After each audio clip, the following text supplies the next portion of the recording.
إن الحمد لله نحمده ونستعينه ونستغفره ونعوذ بالله من شرور أنفسنا ومن سيئات أعمالنا.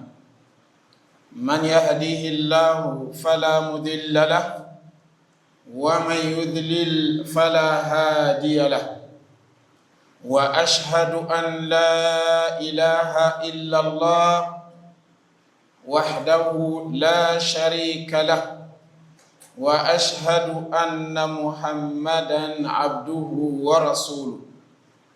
يا أيها الذين آمنوا اتقوا الله حق تقاته ولا تموتن إلا وأنتم مسلمون. يا أيها الناس اتقوا ربكم الذي خلقكم من نفس واحدة وخلق منها زوجها وبث منهما رجالا كثيرا ونساء، واتقوا الله الذي تساءلون به والأرحام إن الله كان عليكم رقيبا.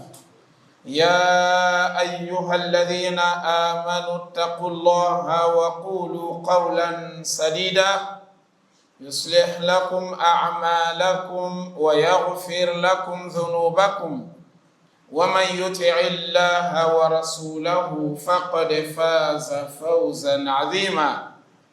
أما بعد، قال رسول الله صلى الله عليه وسلم: اجتنبوا السبع الموبقات.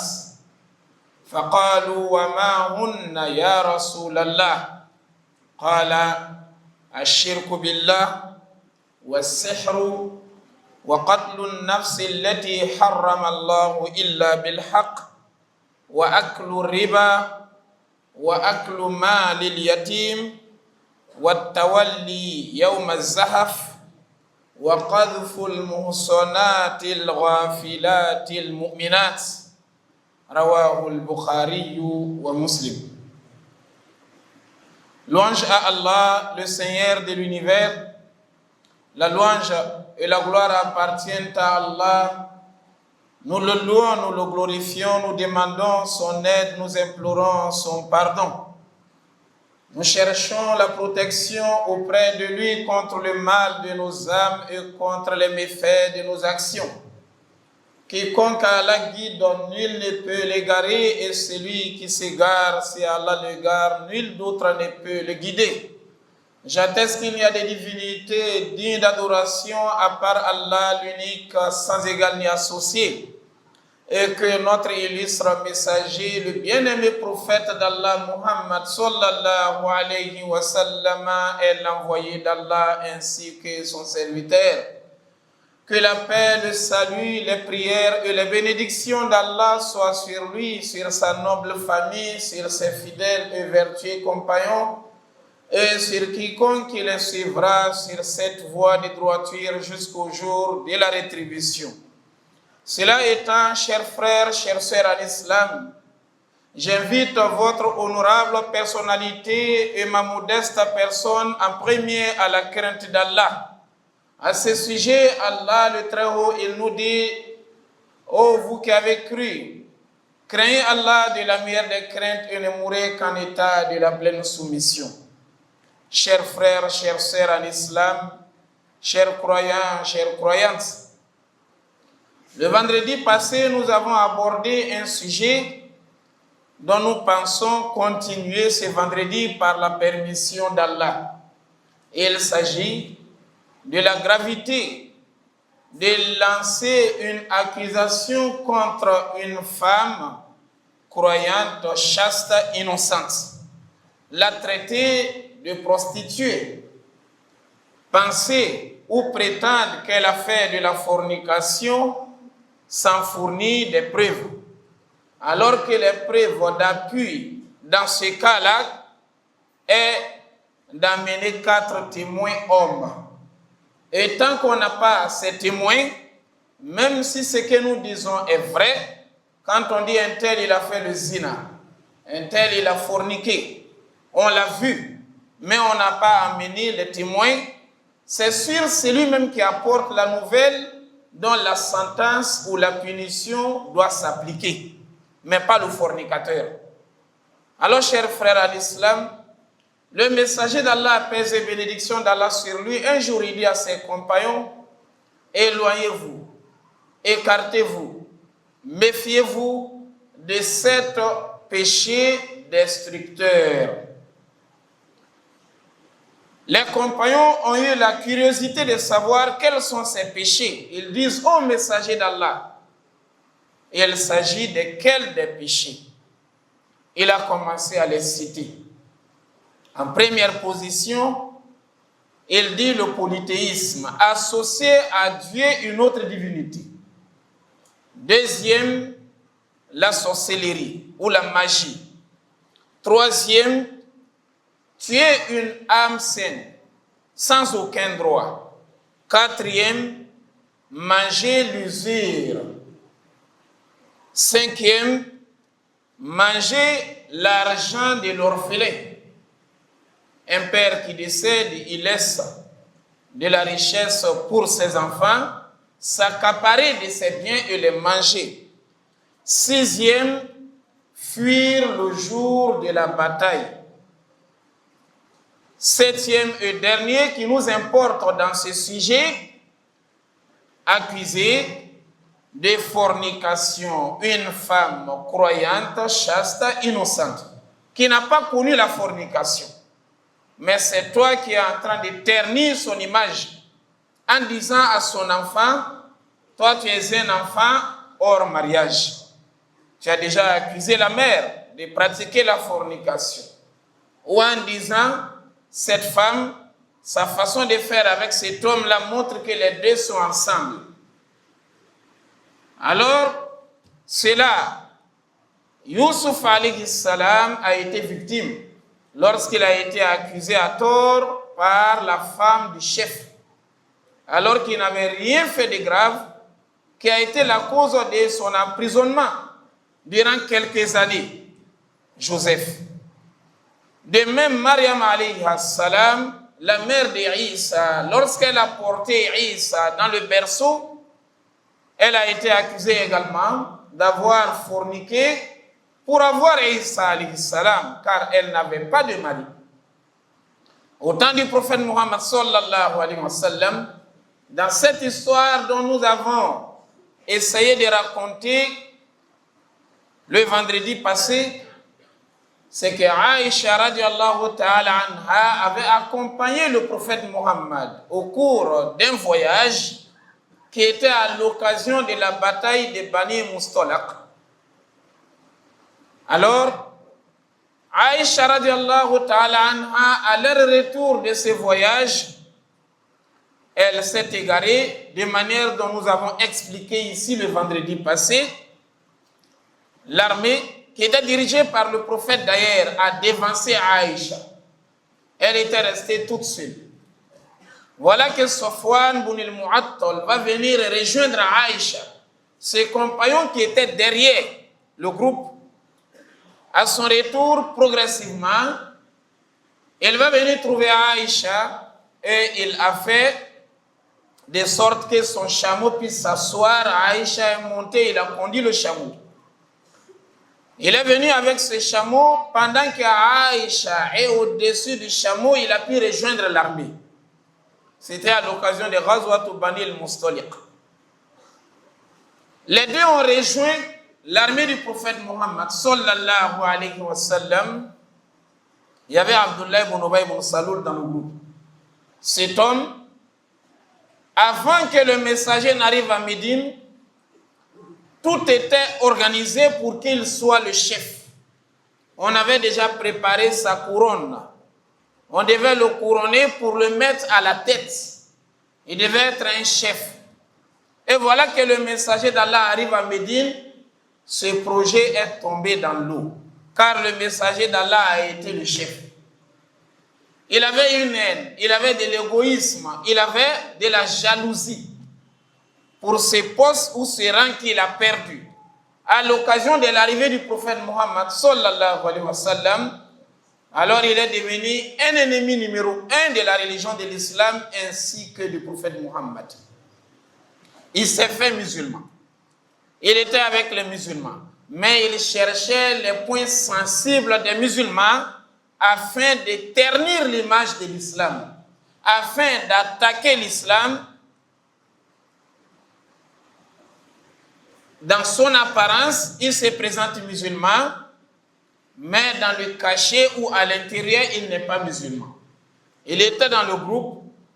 Dès qu'il a vu Sofwan avec Aïcha arriver en plein midi, il dit ça c'est Sofwan et l'autre là c'est Aïcha. Wallahi ma salimat minhu wa ma salima minha. Les deux là ont déjà fait la fornication. Ils étaient derrière nous tout ce temps.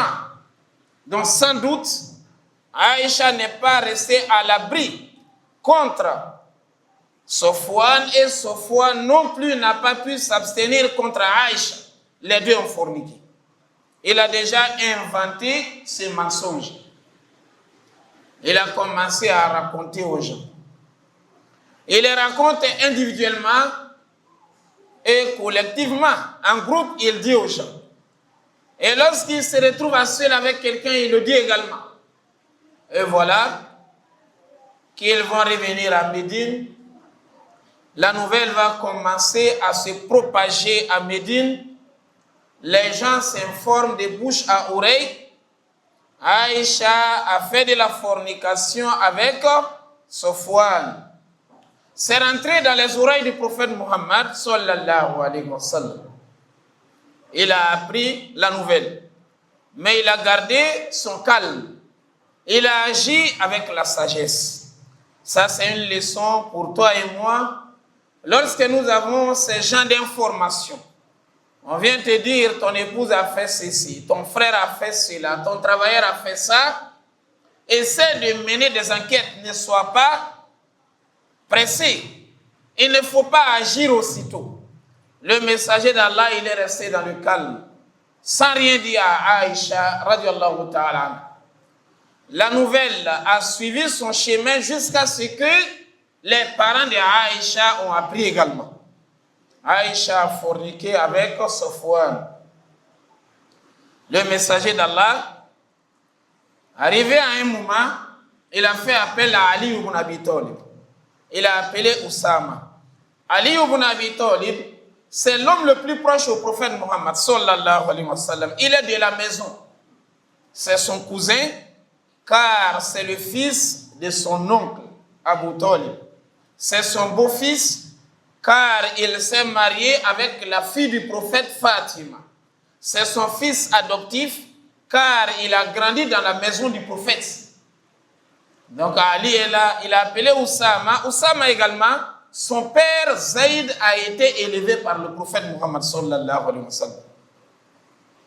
Il leur a demandé, sans doute vous avez appris cette nouvelle qui est en train d'envahir Médine en ce moment. Quel est votre avis? Oussama a pris la parole en première position.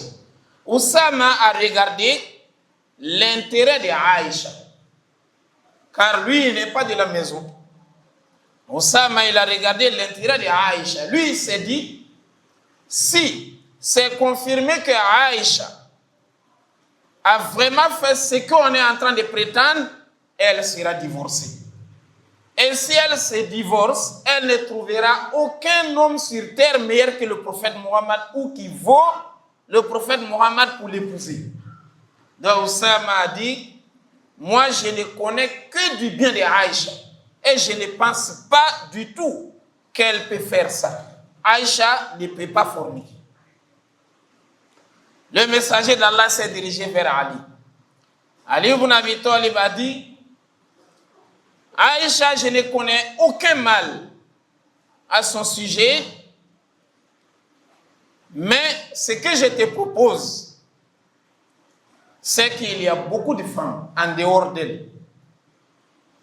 Ali, lui, regarde l'intérêt du prophète Mohammed sallallahu alayhi wa sallam.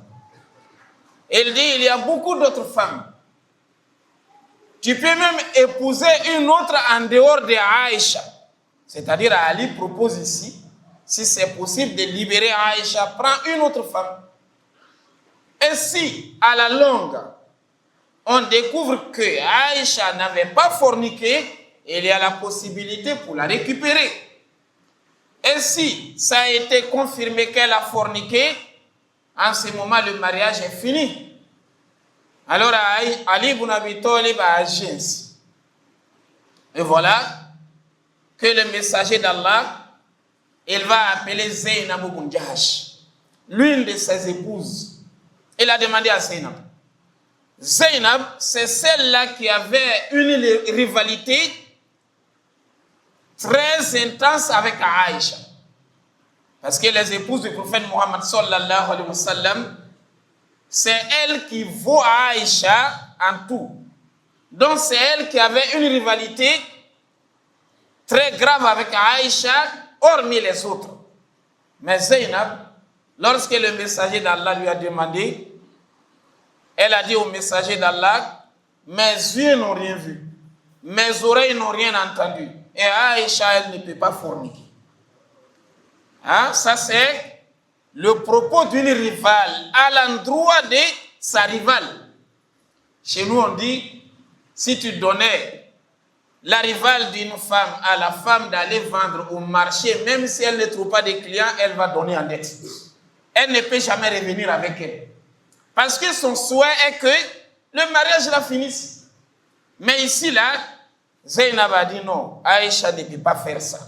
Lorsque la nouvelle est arrivée à Aïcha, Aïcha a dit, Hammaha taqwaha. Ce qui a sauvé Zainab, c'est sa piété, sa crainte seulement de Dieu. Parce qu'elle craint Dieu, voilà pourquoi elle a agi ainsi. Alors le messager d'Allah, quand il a écouté tout le monde, il a écouté tout le monde. Ali ibn Abi Talib, Oussama, il a écouté également Zainab, il a écouté Barira, qui était aussi sa servante. Tous ont dit à Aïcha ne peut pas forniquer. Alors ici, la réaction de Zainab nous sert de leçon. Quel que soit l'état de ton ennemi ou une personne que tu détestes, s'il y a un cas qui l'a opposé à un autre et qu'on vient te suggérer ou on vient demander ton avis, tu n'as qu'à dire ce que tu connais avec la vérité. Ne regarde pas, celui-là c'est un parent proche et l'autre là c'est mon ennemi. Ou celui-là, je cherche même à ce qu'il parte en faillite. Donc tu essaies de témoigner contre lui. Alors que le faux témoignage est très grave dans la religion de l'islam. Zainab, elle nous apprend cela dans cette histoire. Et le messager d'Allah, il était rentré dans la mosquée et s'est dirigé vers les musulmans. Il leur a dit, après avoir écouté cela bien sûr, quel est le sort de celui-là qui ment sur ma famille? Parce que là, lui-même, le messager ne croyait pas. Avec les réactions de tous ceux qui sont à ses côtés également, il a vu que ce n'est que du mensonge. Il dit, voilà, quel est le sort de celui-là qui a menti sur ma famille? On sait déjà que c'est Abdullah ibn Ubay ibn Salul qui est à la tête. Mais la nouvelle a tellement véhiculé à Médine, il y avait même des croyants qui étaient tombés dans le piège, qui ont aussi raconté la même nouvelle aux autres. Alors les compagnons, voilà celui-là qui lève la main au messager d'Allah, permets-moi de tuer ce dernier-là, il ne doit plus vivre.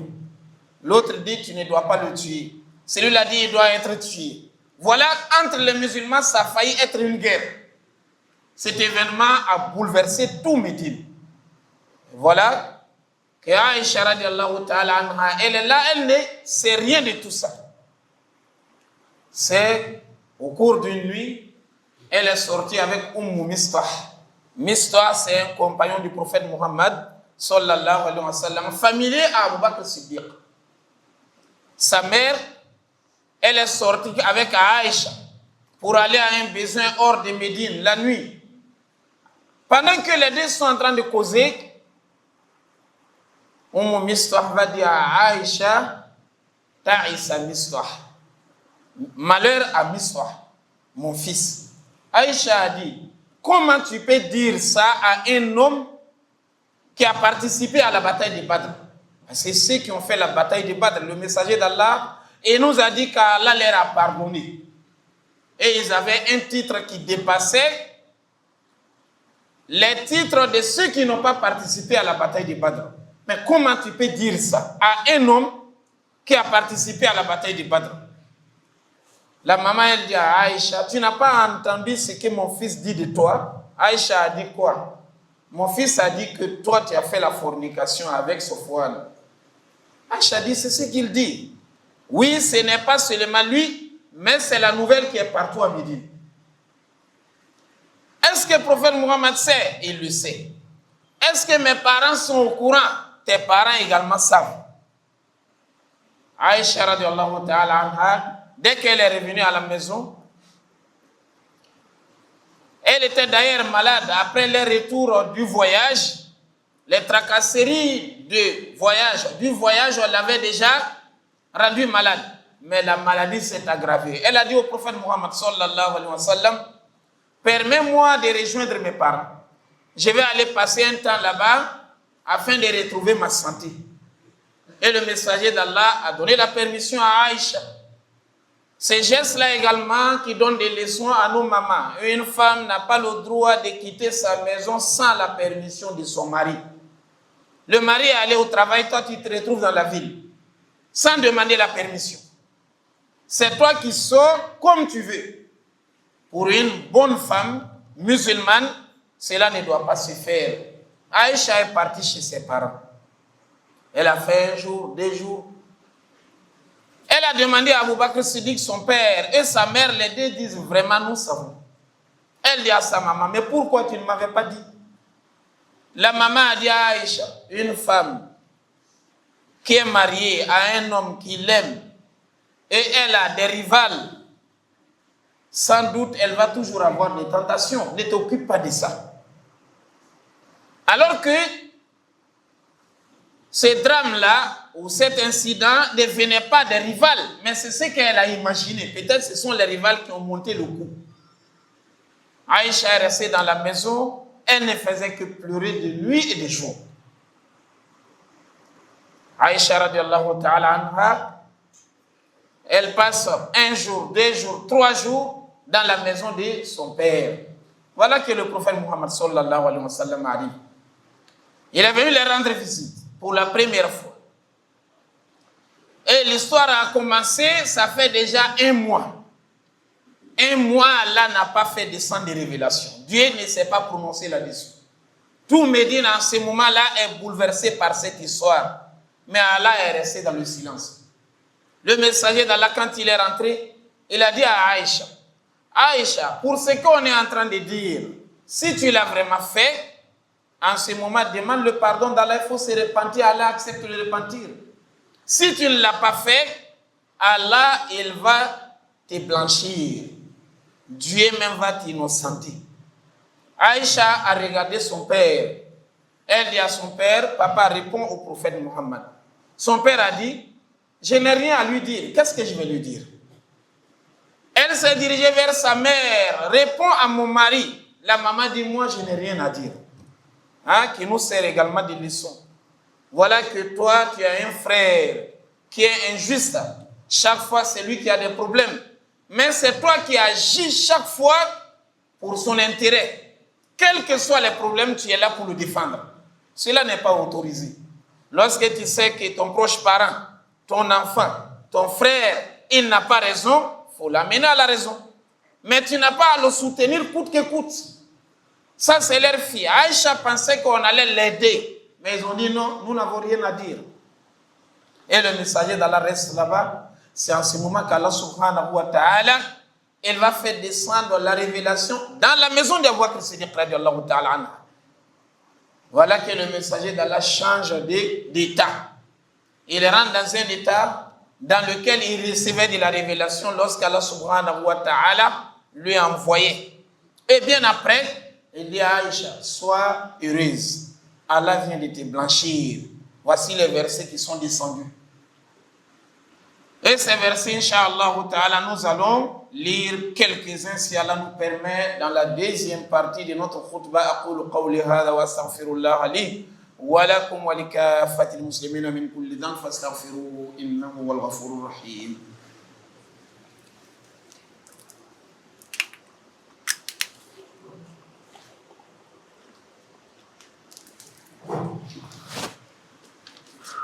الحمد لله رب العالمين والعاقبة للمتقين ولا عدوان إلا على الظالمين. أما بعد، قال الله تبارك وتعالى: إن الذين جاءوا بالإفك عصبة منكم لا تحسبوه شرا لكم بل هو خير لكم لكل امرئ منهم ما اكتسب من الإثم والذي تولى كبره منهم له عذاب عظيم. Allah subhanahu wa ta'ala a dit: ceux qui ont fabriqué cette calomnie, c'est un groupe parmi vous. Déjà, dans cette partie, Allah subhanahu wa ta'ala dit: c'est un groupe de personnes. Ça aussi, ça nous donne des leçons. Toi, il ne faut pas que dans ta religion, tu regardes chaque fois là où il y a beaucoup de gens. Toi, tu les suis. Oh non, tout cela, il ne peut pas être dans l'égarement. Tu les suis aveuglément. Le groupe là n'est pas un dalil. Ce n'est pas une preuve dans la religion de l'islam. Pour dire, tout cela ne peut pas être égaré. Toi, tu suis les gens parce qu'il y a beaucoup de gens là-bas. Allah a dit non, cela c'était un groupe. Dans tout Médine, c'était raconté. Mais Allah subhanahu wa ta'ala a dit, Bil ifki, c'est un mensonge. C'est un mensonge, mais c'est raconté par beaucoup de gens. Donc, le groupe, le nombre là, ne fait pas d'une parole vraie. Allah subhanahu wa ta'ala dit, c'est un groupe parmi vous. La tahsabuhu sharran lakum. Ne pensez pas que c'est un mal pour vous. Hein? Ne pensez pas que c'est un mal pour vous. Allah subhanahu wa ta'ala, il a fait de sorte que ça soit un moyen aussi pour détecter les hypocrites parmi les musulmans. Celui-là, c'est un hypocrite. Celui-là, c'est un bon croyant. Celui-là, ça, c'est son comportement. Donc, ce n'est pas un mal pour vous. Bal huwa khayrun lakum. Allah a dit, mais au contraire, c'est un bien pour vous. C'est un bien pour la famille d'Abou Bakr Siddiq. Parce que leur honneur se trouve dans le Coran. C'est un bien pour Aïcha. On restera à lire ces versets-là jusqu'à la fin du monde. On est en train de faire l'éloge de Aïcha radiallahu ta'ala anha. C'est un bien pour les musulmans. Ils vont les lire, ils vont avoir des récompenses de la récitation du Coran. C'est un bien pour les musulmans. Ils vont savoir également quelle est la règle lorsque quelqu'un fait ce genre de péché. Qu'est-ce qu'on doit appliquer sur la personne si on est dans un pays où la charia est appliquée.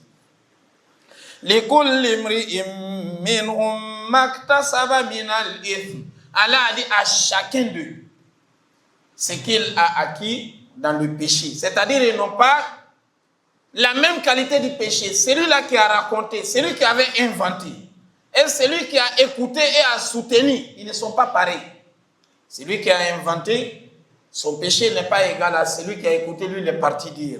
L'autre aussi, on est en train de dire, il est en train d'encourager. Il n'a rien dit, mais il a soutenu avec les gestes. Allah a dit à chacun son péché et sa punition.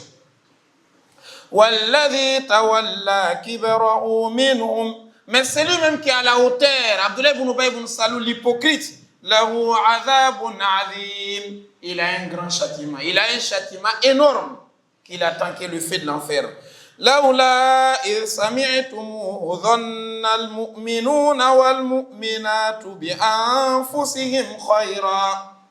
a dit, pourquoi vous les croyants et les croyantes, lorsque vous avez écouté, vous n'avez pas aussitôt pensé au bien.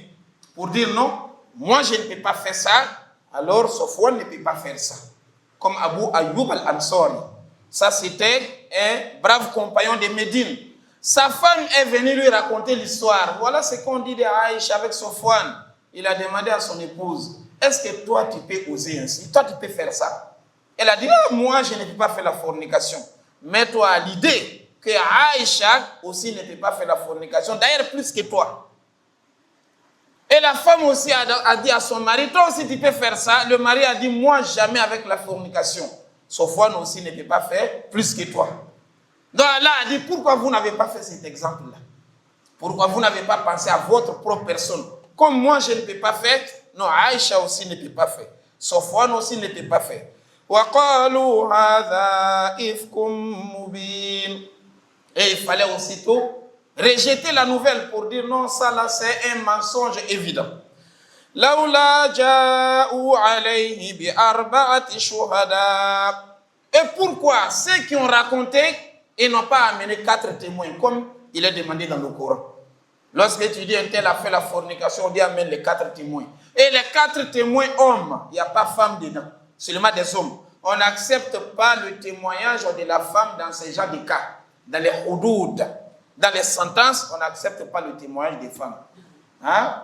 Là où on a accepté le témoignage des femmes, ça c'est dans les traités, dans le commerce, dans la dette, dans les traités. Mais dans l'histoire des houdoud, la femme n'est pas acceptée. Ça aussi, ce n'est pas une manière parce qu'on a diminué les femmes, non. Mais là où on applique les sentences, il y a les vengeances qui sont là.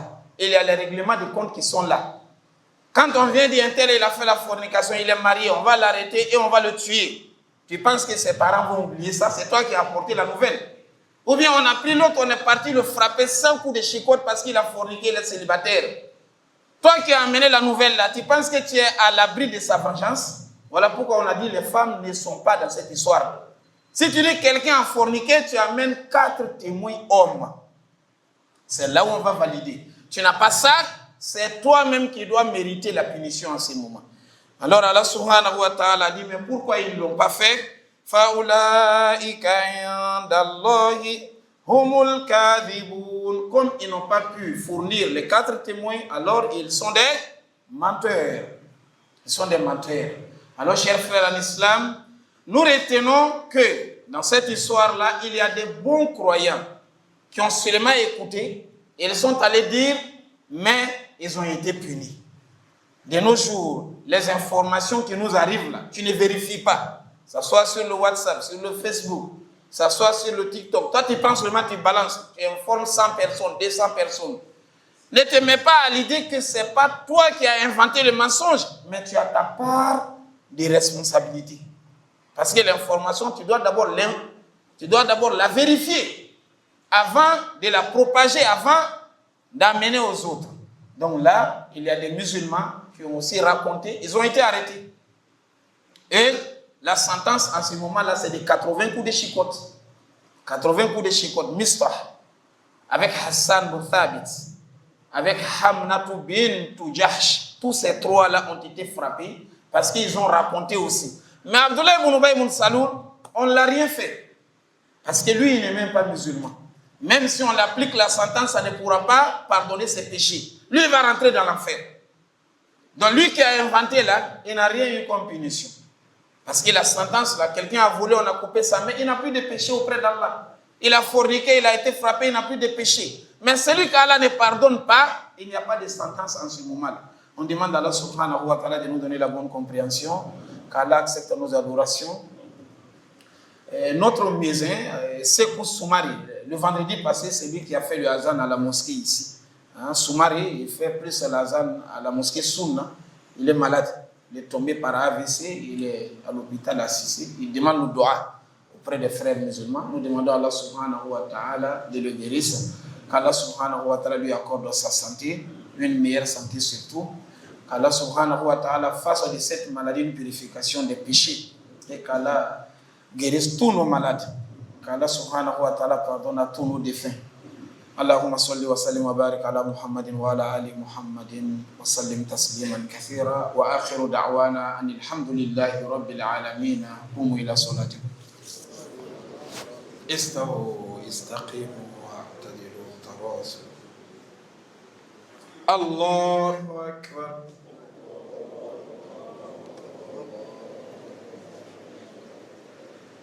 غير المغضوب عليهم ولا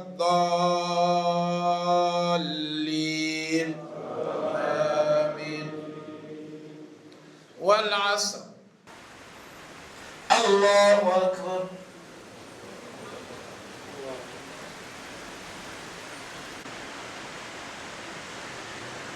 الله أكبر صراط الذين أنعمت عليهم غير المغضوب عليهم ولا الضالين آمين. الله لمن حمده.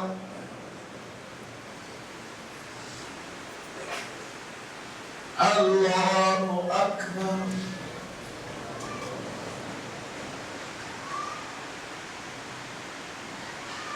الله أكبر.